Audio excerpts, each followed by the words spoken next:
Let me start with what I'm sensing around this person's internal world, because that's where the real story lives. There's a pattern here.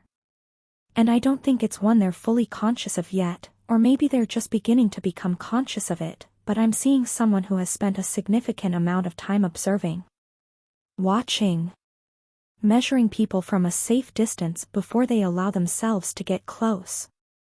And on the surface, this might look like emotional unavailability. It might have looked that way to you at some point. But what I'm actually feeling beneath that behavior is something different. Something more complicated. This person is someone who has been disappointed before. Not just in romance, but in general, in people. And somewhere along the way, they developed a very specific internal radar. A way of assessing whether someone is real. Whether someone is worth the risk. Because for them, opening up isn't just vulnerable, it's something they've had to rebuild the courage to do more than once. Does that feel familiar?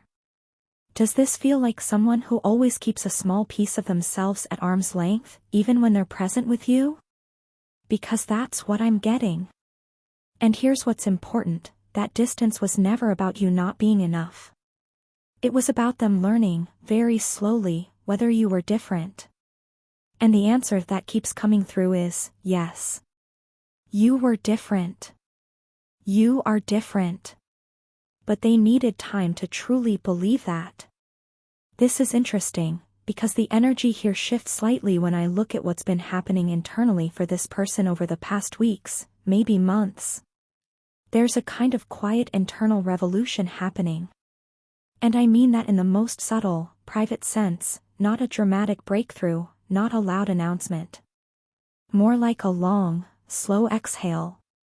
Like someone who has been holding their breath for so long that they almost forgot they were doing it, and then one day they just let it go. Something has been shifting in how they see things. Including how they see what they want. What they actually want, not what looks good on paper, not what's convenient, not what's uncomplicated. What genuinely stirs something real in them. I'm hearing something like, they've been having conversations with themselves. Internal ones. About what they've been choosing in their life and why. And in those conversations, you keep appearing. Not because they're obsessing over you in an unhealthy way, but because you represent something they're beginning to understand they haven't been fully allowing themselves to have. Real depth. Real connection. Something that doesn't feel like a performance of closeness but actual closeness. The energy around "most women settle" in this title is so specific, and I want to sit with that for a moment because I think it holds a key message for this reading. This person has watched people around them enter into relationships that feel convenient. Safe in a way that's more about fear than love. Partnerships that work logistically but don't set anything on fire. And they've made peace with being alone rather than choosing that. They have standards, not arrogant, not rigid, but deeply internalized standards that come from knowing themselves well enough to understand what they need. What's striking right now is that they are realizing, almost against their will, that with you it's not settling. That you are not the convenient option or the comfortable option. You're the real option. And that terrifies them in the best possible way, and also in a way that has made them hesitate. Have you noticed how this person seems to almost pull toward you and then catch themselves? Like there's a moment of genuine warmth and openness, and then something closes off, not coldly, not cruelly, but carefully? That's not lack of interest. That is someone managing the fear of how much they actually do feel. Let me go a little deeper here, because there's more to this than it first appeared. There are two forces operating inside this person right now, and they are in direct tension with each other. I keep coming back to this image of two different versions of the same person standing at a crossroads. One version is rooted in fear. Fear of being wrong again. Fear of being seen fully and then left. Fear of disrupting the careful equilibrium they've constructed around their heart. And the other version, the one that's been getting louder recently, is rooted in something entirely different. In possibility. In love, or at least the beginning of it. In the recognition that what they have with you is not something that comes along often. And I think what's happening energetically is that these two versions of themselves are in the middle of a negotiation. Fear says, protect yourself. Stay observant. Make sure this is real before you make yourself vulnerable. And love, or whatever we want to call this pull toward you, keeps saying, but what if it is real? What if this is the one that was different? I want to be honest with you here, because I feel like this reading is calling for honesty. This person is not fully there yet. They are on the path. They are moving. But there's still a part of them that is holding back, waiting for more certainty, more evidence, more time. And that can feel incredibly frustrating from the outside, especially if you're someone who tends to lead with your heart. If you're someone who feels things openly and naturally, being in the presence of someone who processes everything slowly and internally can feel like shouting into a void. You are not imagining the connection. You are not projecting. There is genuine feeling here. But this person is not yet in a place where they can fully act on it, and part of the work of this reading is helping you understand why, so that you can stop personalizing their hesitation as a reflection of your worth. Here's something I keep sensing, and I want to name it directly. This person has been watching you. And I don't mean that in a surveillance way, I mean they have been paying attention to you in the quieter moments. The moments you probably don't realize you're being observed. The way you handle something difficult. The way you treat people. The way you show up in circumstances that don't require you to perform, where you're just being yourself.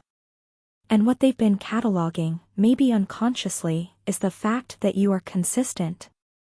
That who you are in one moment is who you are in the next. And for someone who has encountered a lot of people who showed them one face publicly and another privately, your consistency is not a small thing. It is actually one of the most significant things.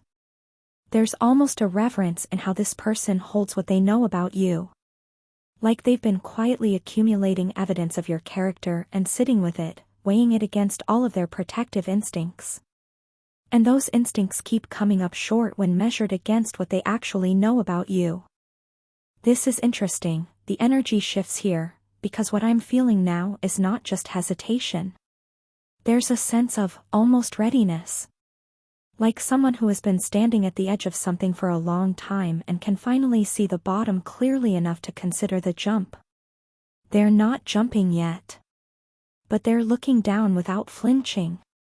That's new. That's different from where they were even a few months ago. I want to speak to those of you who have been waiting in this dynamic for a long time, because I feel you specifically in this reading. Waiting is one of the most spiritually demanding things we can do when it comes to love. Especially when we're waiting for someone who is clearly capable of the depth we're seeking, but hasn't yet arrived there for us. It creates this very specific kind of inner tension where you feel pulled forward and held back simultaneously. You don't want to give up, because it feels real. But you're also exhausted by the uncertainty. And somewhere underneath the exhaustion, there's a question you're afraid to ask yourself: how long is long enough? I'm not here to answer that for you. Only you can feel where your energy is, and only you know what your boundaries are. But what I can tell you is this: the energy around this person is not stagnant. Something is genuinely moving. Not at the pace you might want, not in the way you might expect, but there is movement. Internal movement. And sometimes the most significant transformations happen in the invisible places before they ever show up in behavior. I'm hearing something like, this person keeps returning to a version of their future, and you are in it. They don't always let themselves linger there, because it feels too close to wanting something they're not sure they'll let themselves have. But you're there. You keep appearing in those quiet mental spaces. And they haven't removed you from them. Let me talk about the transformation that's happening for this person, because it's actually quite profound when you hold the full picture together. There's an inner evolution underway. And it's the kind of evolution that's uncomfortable, the kind that requires you to dismantle something you built for protection and rebuild it as something more open. They are in the middle of that process. They are actively confronting old stories about themselves. Old decisions. Old patterns of choosing safety over depth, comfort over risk, keeping people at a manageable distance rather than letting anyone fully in. And the reason this is so significant for your specific situation is that the work they're doing on themselves, this internal reconstruction, it's not abstract. It has context. It has a face. And a lot of that context, that energy, that motivation, is connected to you. Not in a way they've necessarily named explicitly, even to themselves. But the quality of feeling they've encountered in whatever dynamic you two have, that has held up a mirror to them. It has shown them what's possible. And it has also shown them what they've been avoiding. Have you ever noticed how sometimes the person who challenges us to grow isn't the one giving us inspirational speeches or direct confrontations? Sometimes it's someone whose presence alone makes us aware of our own limitations. Someone who, just by being themselves, reveals the gap between what we've been choosing and what we actually want. That's what you've been for this person, whether they've said it or not. You've been that mirror. And mirrors are uncomfortable. Mirrors require courage to look at directly. But they're also incredibly powerful, because once you've seen something clearly, you can't unsee it. This person has seen something clearly in the reflection you've offered them. And they are working, quietly, privately, sometimes painfully, to become the version of themselves who can step toward it rather than away. The energy here becomes very gentle for a moment. Very still. There's a sense of divine timing around this reading that I want to acknowledge, because I keep feeling it underneath everything. Not in a dismissive everything happens for a reason way, but in a very specific, very intentional way. Like the timing of when you came into this person's life was not accidental. Like there was something designed about it, whether you hold a spiritual framework or not. The circumstances. The moment. The readiness, or lack thereof, on both sides. And I think some of you watching this have felt that too. Felt like this connection came out of nowhere, or came at an unusual time, or arrived in a form you weren't expecting. But it arrived. And it didn't feel dismissible. It didn't feel like background noise. It felt like something that required your attention. This is a collective space, and I'm speaking to many of you at once, but if what I'm describing resonates, I want you to sit with this idea: the timing isn't punishment. The timing isn't saying you're not ready or they're not right for you. Sometimes the timing is what it is because both people needed to arrive at a specific version of themselves before they could hold something real together. And that takes time. It takes internal work. It takes exactly the kind of transformation that's currently underway for this person. I want to bring this home now, because there are a few things I feel are important to say directly before we close. The fear this person carries is real. Please don't diminish it, don't dismiss it, don't try to argue them out of it. Fear of love, deep, genuine love, is not something that responds to logic or reassurance. It responds to safety. And safety is built slowly, through repetition, through consistency, through time. You cannot rush it. What you can do is continue to be who you are. Because that is the very thing that has been creating the safety, quietly, without you even realizing it. There's also something here about you not making yourself smaller in this waiting. That comes through very clearly. The energy around you in this reading is one of genuine worth, not performed confidence, not manufactured self-assurance, but real, quiet knowledge of your own value. And that is not something to abandon in the middle of someone else's process. You are allowed to have your own timeline. You are allowed to have your own needs. And if the gap between what they can offer right now and what you need becomes too wide, that is a valid thing to acknowledge. Your worth is not contingent on being chosen.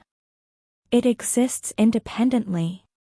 But if you're still in it, if you're still here, still feeling the pull, still sensing that this is real, then what the energy is asking of you right now is patience that comes from a place of inner security rather than fear. There's a difference between waiting because you're afraid to leave and waiting because you genuinely believe in something worth believing in. Know which one you're doing. And if you're not sure, sit with that question. I keep coming back to this image as we close, and I want to share it because I think it's important. I'm seeing this person on the other side of all the internal noise, the fear, the resistance. I'm seeing them in a quieter place. More settled. More open. Looking back at all this hesitation, all this time, and understanding it not as time lost but as time needed. And they're looking toward you not with the guarded half-presence they've been offering, but with something fuller. Something more deliberate. Something that says, I chose this. Not because I had to. Not because it was easy. Because it was real. I don't know when that version of events arrives. I can't give you a date or a guarantee. But I do believe it's the direction this is moving.